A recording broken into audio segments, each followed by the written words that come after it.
Selamat pagi seluruh jemaat Tuhan. Kita membaca dari kitab Amsal 20 ayat 5. Rancangan di dalam hati manusia itu seperti air yang dalam, tetapi orang yang pandai tahu menimbanya. Dalam sebuah terjemahan yang lain dikatakan, isi hati orang ibarat air sumur yang dalam, tetapi bisa ditimba oleh orang yang punya pengertian. Kalau kita membaca ayat ini, ya, saudara, ternyata apa yang Tuhan berikan kepada eh, manusia itu masih bentuknya mentah, ya. Kalau ada orang berkata begini, ya, tempat terkaya di dunia ini bukan ladang minyak yang terdapat di negara-negara Arab seperti Kuwait, Irak, atau Arab Saudi, ya, juga bukan tambang emas di Afrika Selatan atau tambang uranium di Rusia, ya. Dia berkata bahwa tempat terkaya di muka bumi ini ada di mana? Ada di kuburan, katanya. Ini sebuah pernyataan yang cukup ekstrim.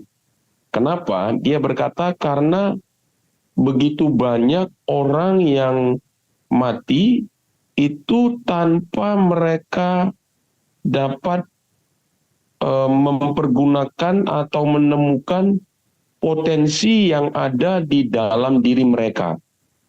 Ya. Nah, saudara, saya pikir itu ada benarnya kalau kita kaitkan dengan Amsal 20 ayat 5 ini. Yang dikatakan rancangan di dalam hati manusia itu seperti air yang dalam. Ya. Nah, saudara, ternyata banyak orang atau bahkan kita sendiri dalam kehidupan kita itu tidak menimba, ya, air yang dalam tersebut. Ya, karena katanya tetapi orang yang pandai tahu menimbanya. Jadi kedalaman hati kita itu terdapat begitu banyak kekayaan-kekayaan yang kalau kita tahu menimbanya, saudara, itu akan memberikan dampak yang besar, ya, baik terhadap diri kita, ya, maupun terhadap orang-orang yang ada di dalam sekeliling kita. Ya. Jadi potensi itu, ya, jadi kalau kita baca ayat ini, rancangan di dalam hati manusia itu seperti air yang dalam, itu adalah seperti sebuah potensi, sebuah benih, ya. Kalau mungkin saya memegang sebuah benih, ya, apa yang saudara bisa lihat? Mungkin saudara berkata, oh, ini sebuah benih, tetapi sesungguhnya tidak. Ketika saya memegang sebuah benih, saudara, kita bisa melihat sebuah hutan ada di sana. Karena benih ini akan beranak pinak, dan akan menjadi sebuah hutan yang lebat sebenarnya. Ya. Demikianlah di dalam diri kita. Ya. Di dalam diri kita itu ada potensi. Ya. Sama seperti Alkitab berkata, ada orang yang diberi 5 talenta, ada yang diberi 2 talenta, ada yang diberi 1 talenta. Ya. Pada akhirnya, orang yang punya 5 talenta ini tahu menimba, ya, apa yang ada di dalam hatinya menghasilkan 5 talenta yang lain. Yang 2 talenta tahu menimba apa yang ada di dalam hatinya dan menghasilkan 2 talenta yang lain.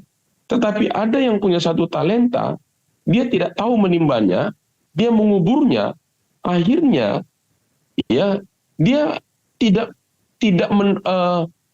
berdampak dalam kehidupannya, ya.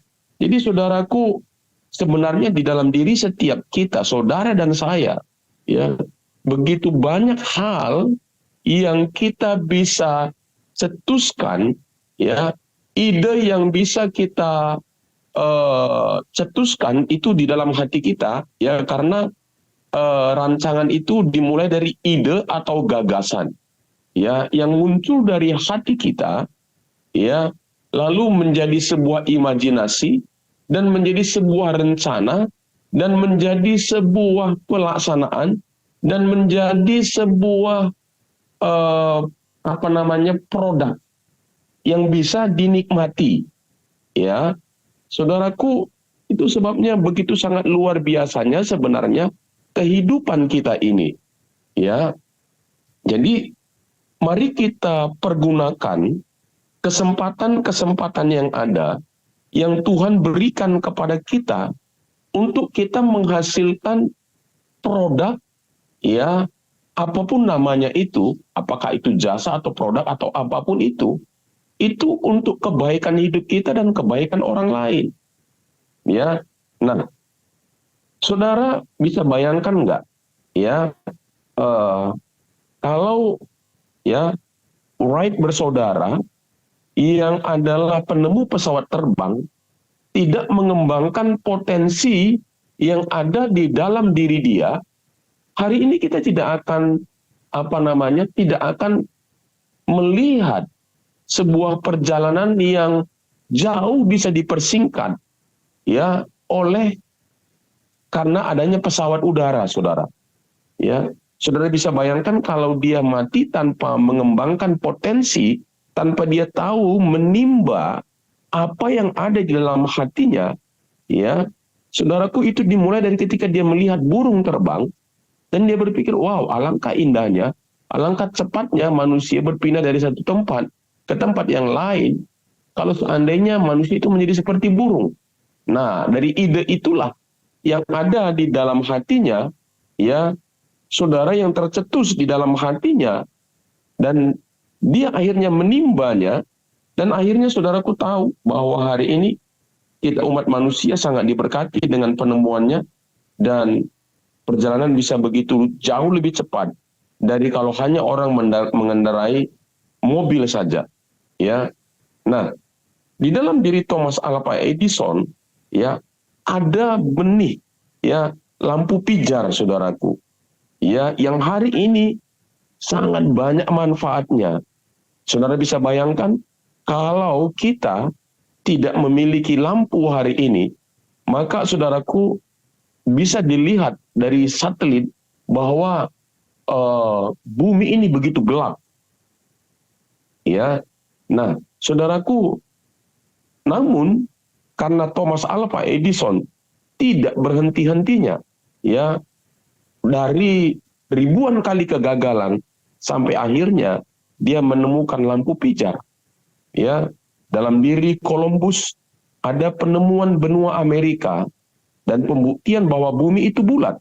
Karena pada waktu itu orang tidak berani berpergian terlalu jauh karena manusia percaya bahwa bumi ini datar. Pada ujung titik tertentu, ya, katanya manusia kalau dalam perjalanan laut, mengarungi lautan, akan jatuh ke jurang yang paling dalam. Ya, nah, saudara, lalu Tuhan memberikan benih keberanian untuk menjelajahi bumi ini dalam diri Columbus, ya, saudaraku, dan akhirnya ketemulah bahwa, dibuktikanlah bahwa bumi ini bulat, walaupun sebenarnya dalam kitab Yesaya sudah jelas dikatakan bahwa Tuhan membentuk bulatan bumi, ya. Nah, tetapi dibuktikan oleh Columbus memang benar Alkitab, bumi ini bulat, saudara. Nah, saudara yang kekasih dalam nama Yesus, nah, apa yang sebenarnya ada di dalam diri saudara dan saya yang hari ini belum tergali, ya, yang sebenarnya kalau itu tergali dan menjadi sebuah produk, saudara, itu akan luar biasa, ya. Kolonel Sanders pada usia bahkan usia 60-an tahun, 67 kalau saya tidak salah, ya, menemukan resep yang bisa kita nikmati. Kalau saudara adalah seorang penggemar KFC, ya, Kentucky Fried Chicken, itu adalah dari seorang yang bernama Kolonel Sanders yang saudara menemukan resep ini, saudaraku, sehingga orang-orang bisa menikmati, ya, KFC hari ini, ya. Dalam diri Bunda Teresia, ya, ada jawaban bagi orang-orang miskin yang sangat menderita di Kalkuta, India. Saudara bisa bayangkan berapa, saya nggak tahu berapa ratus tahun orang-orang di Kalkuta, India sana begitu menderita, dan jawaban itu ternyata ada di dalam diri Bunda Teresia, ya. ada di dalam hatinya Bunda Teresia. Dan puji Tuhan, dia tahu menimbanya. Dan akhirnya, saudara, Bunda Teresia ya menjadi jawaban ya bagi orang-orang yang ada di Kalkuta, India, saudara. Ya, nah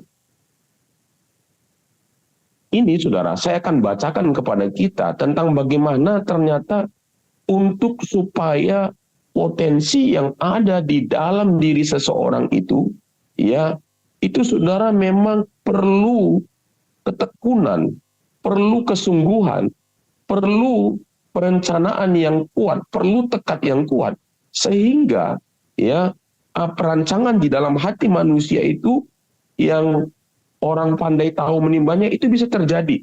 Nah, saya kasih contoh, saudara. Dalam diri Abraham Lincoln ada potensi seorang presiden Amerika Serikat. Tapi sebelum dia ada ke sana, saudara, saya akan bacakan, mungkin ini saudara sudah kerap mendengarnya. Abraham Lincoln, ya, pada tahun 1832, dia hidup di abad ke-18, saudaraku. Ya, tahun 1832, dia kehilangan pekerjaan. Pada tahun 1834, dia menjadi anggota DPR Amerika. Ya, nah, saudaraku, lalu, ya, pada tahun 1834, dia mengalami kesedihan yang mendalam karena kematian kekasihnya. Pada tahun 1836, dia menderita gangguan syaraf. Pada tahun 1838, dia gagal menjadi juru bicara DPR negara bagian di Amerika. Ya, pada tahun 1843, ia kalah dalam nominasi anggota Kongres 1843. Tahun 1846, dipilih menjadi anggota Kongres. Tahun 1849, ditolak jadi pejabat pertanahan. Tahun 1854, gagal jadi anggota Senat. Tahun 1856, gagal jadi nominasi jabatan Wapres. Tapi tahun sekali lagi tahun 1858 dia gagal lagi menjadi anggota Senat. Tapi tahun 1860 ia terpilih jadi Presiden Amerika Serikat, yang, saudaraku, adalah akhirnya dia menjadi seorang presiden yang menghapuskan perbudakan. Saudara bisa bayangkan betapa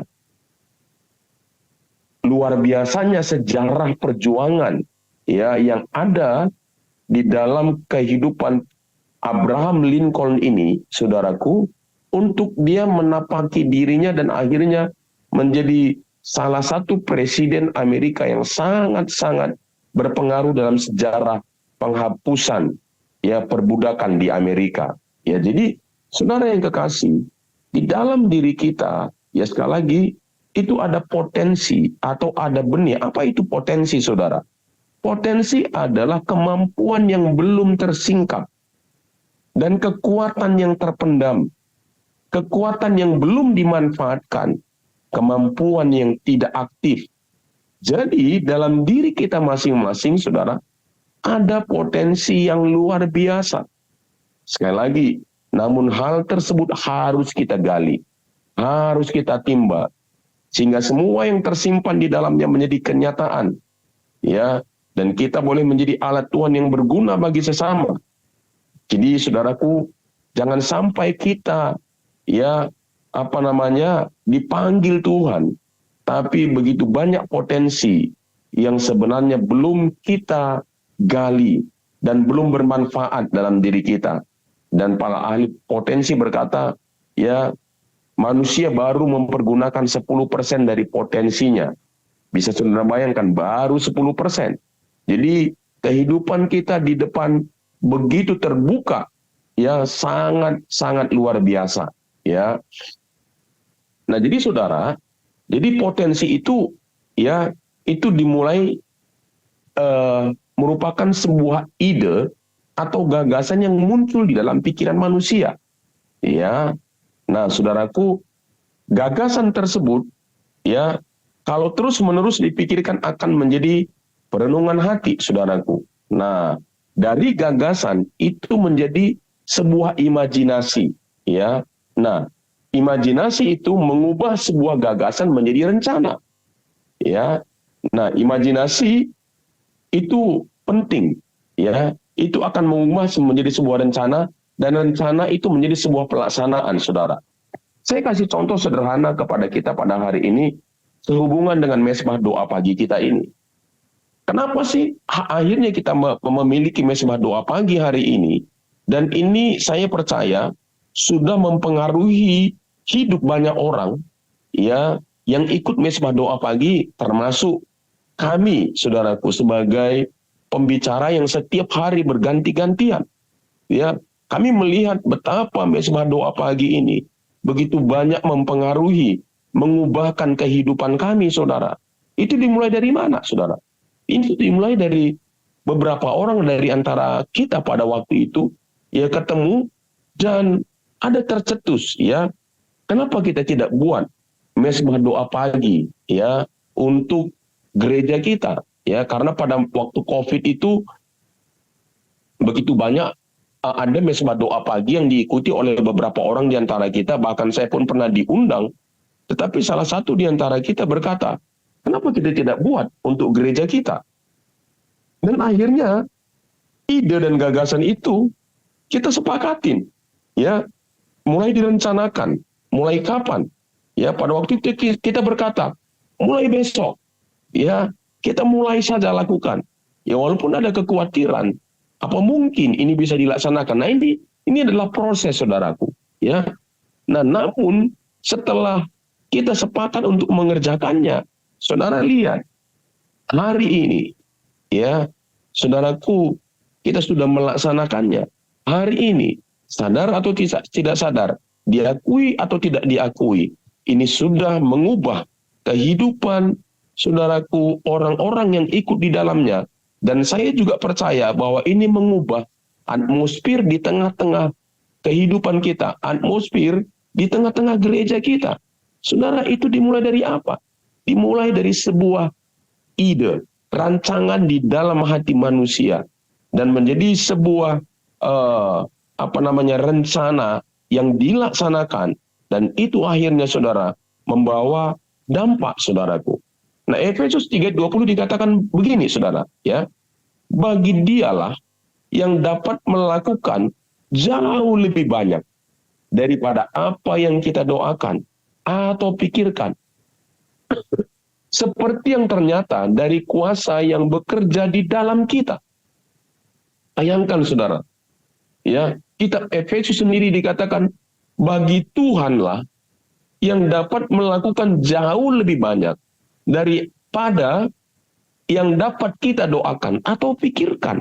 Jadi, saudaraku, apa yang ada di dalam pikiran saudara, ya, ide, gagasan, perenungan yang ada di dalam pikiran saudara, ya, jangan-jangan itu adalah apa yang Tuhan taruh di hati saudara, dan Tuhan mau bekerja lewat hati dan pikiran saudara untuk menghasilkan sesuatu produk yang akan berguna. Ternyata itu berguna nantinya untuk banyak orang, saudara. Nah, jadi saudara, apa yang harus kita lakukan ketika kita punya ide dan gagasan tersebut? Ya, ketika Tuhan taruh ide dan gagasan di dalam diri kita, nah, kita perlu mulai apa? Ide dan gagasan tersebut mulai menjadi sebuah imajinasi, saudaraku. Lalu tuliskanlah, ya, di kertas, itu menjadi sebuah rencana. Ya, lalu lakukanlah, berbuatlah tindakan-tindakan atas rencana-rencana yang saudara sudah lakukan. Nah, saudara, tahun ini kita akan melakukan apa? Kita akan melakukan pemuritan dengan cara yang berbeda. Kemarin kami sudah lakukan dengan cara yang berbeda. Saudara, kita mulai buat goal perubahan hidup. Nah, ini salah satu, saudara. Ya, kita mau melihat, kita nggak mau melalui tahun ini hanya sekedar melaluinya, ya, seperti tahun yang lalu. Tapi kita mau tahun ini kita melaluinya dengan perubahan yang bisa kita ukur. Kerap kali, saudara, kita tidak mengukur perubahan hidup kita, sehingga kita kadang-kadang nggak tahu kita udah berubah atau belum. Nah, tahun ini, di dalam pemuritan kita, saudara, kita mau melihat ada perubahan yang dapat diukur.